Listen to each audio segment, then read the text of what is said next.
O Fundo Monetário Internacional é uma organização criada em 1944 na Conferência de Bretton Woods, com sede nos Estados Unidos. Com exceção da Coreia do Norte, Cuba, Mônaco, Liechtenstein, Andorra, Tuvalu e Nauru, todos os outros membros da ONU fazem parte do FMI. São 188 países que trabalham, entre outras coisas, para promover a estabilidade financeira, facilitar o comércio internacional, promover o crescimento econômico sustentável, elevar os níveis de emprego e reduzir a pobreza. O objetivo inicial era ajudar na construção do sistema monetário internacional no período pós-Segunda Guerra Mundial. Os países contribuem com dinheiro para o fundo através de cotas, e essas reservas são usadas em momentos em que os países membros estão desequilibrados financeiramente. A autoridade máxima do FMI é a Assembleia de Governadores do Fundo Monetário Internacional, formada por representantes titulares e um alterno de cada país membro, geralmente ministros da Fazenda ou presidente dos bancos centrais. As discussões a respeito dos problemas financeiros das nações são realizadas 3 vezes por semana e constitui dever da diretoria executiva. A diretoria executiva é composta por 24 representantes. Existem 8 assentos permanentes, que pertencem aos Estados Unidos, Japão, Alemanha, França, Reino Unido, China, Rússia e Arábia Saudita.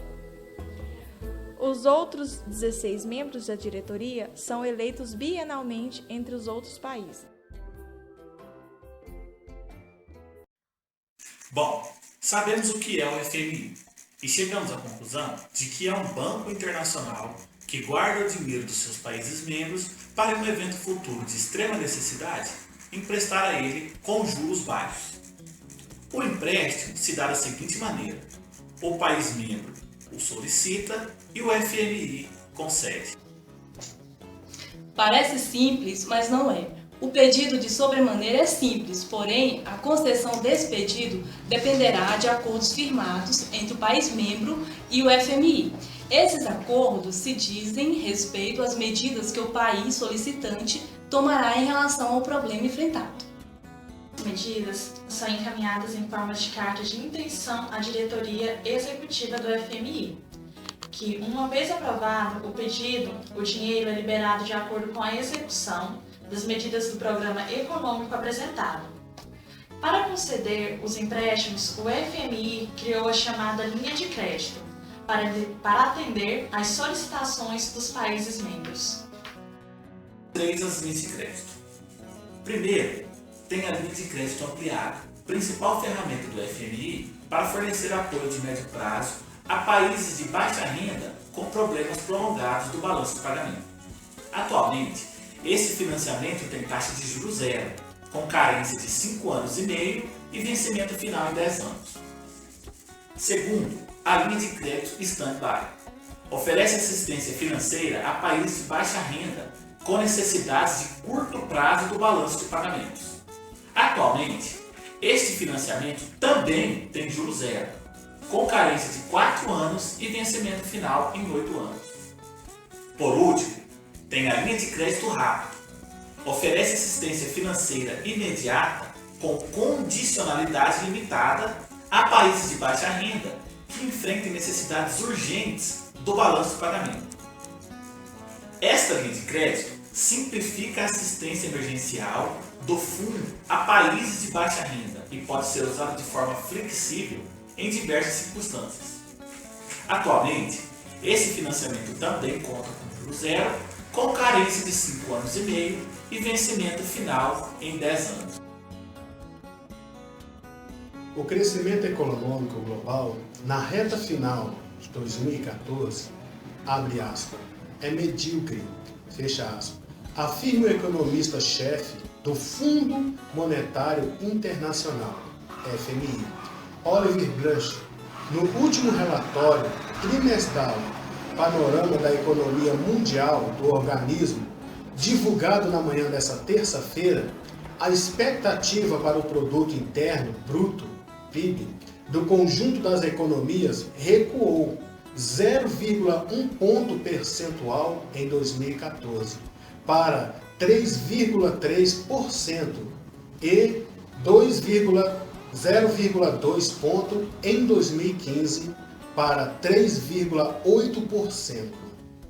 Os números parecem robustos, mas escondem uma dinâmica preocupante. Embora algumas economias, como a americana, a britânica, a chinesa e a indiana, tenham entrado firmemente em rota de recuperação, na maioria dos casos verifica-se uma dificuldade de superação de problemas surgidos ou acentuados pela grande crise de 2008 e o encolhimento do crescimento potencial, velocidade de expansão que o país pode atingir sem gerar desequilíbrios macroeconômicos. Em ambos os casos, o impacto está sendo no ritmo de expansão corrente. Blanchard disse na apresentação dos números do trimestre que a economia mundial está no meio de um ato de equilíbrio. De um lado, alguns países devem solucionar os legados da crise financeira global, desde o endividamento excessivo até o alto desemprego. De outro, eles estão diante de um futuro nebuloso. As taxas de crescimento potencial têm sido revistas para baixo, piorando as perspectivas, o que por sua vez está afetando confiança, demanda e o crescimento de hoje. A interação dessas duas forças tem provocado várias revisões para baixo das projeções ao longo dos últimos 3 anos. Nesta edição do Panorama da Economia Mundial, infelizmente não é diferente. O crescimento mundial é medíocre e um pouco pior do que em julho.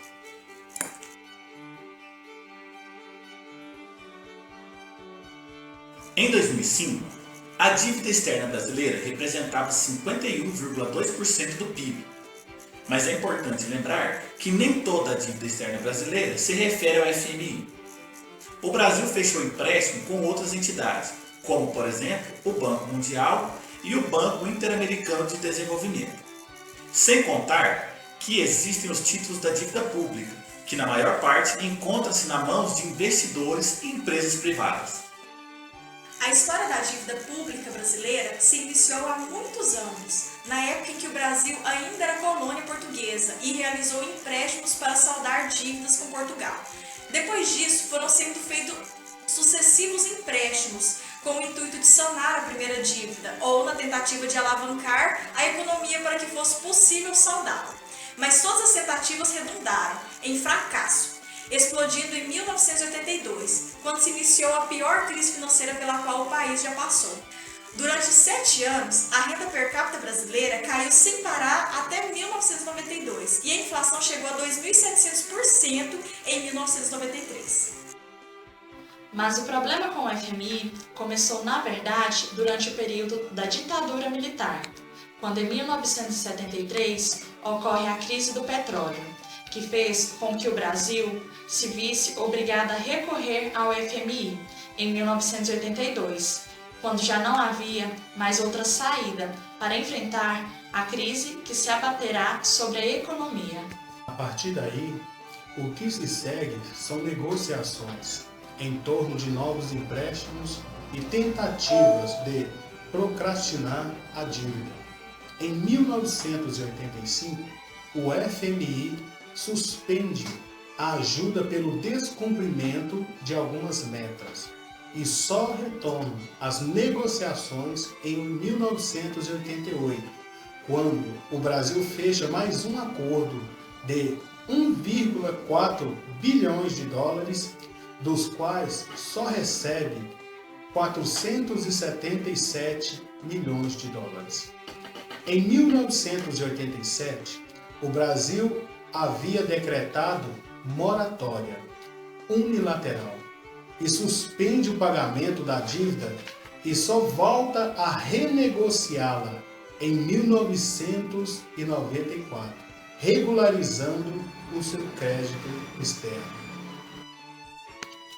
Por fim, em dezembro de 2005, o Brasil quita a dívida com o FMI, pagando o valor de 15,5 bilhões, que venceriam até o final de 2007. Com isso, segundo o então ministro Antônio Palocci, o Brasil economizou 900 milhões em juros. Por fim, com tudo o que foi apresentado, vemos que o FMI tenta controlar a economia mundial por meio dos países membros, fugindo à sua principal essência, que é ajudar os países com problemas financeiros.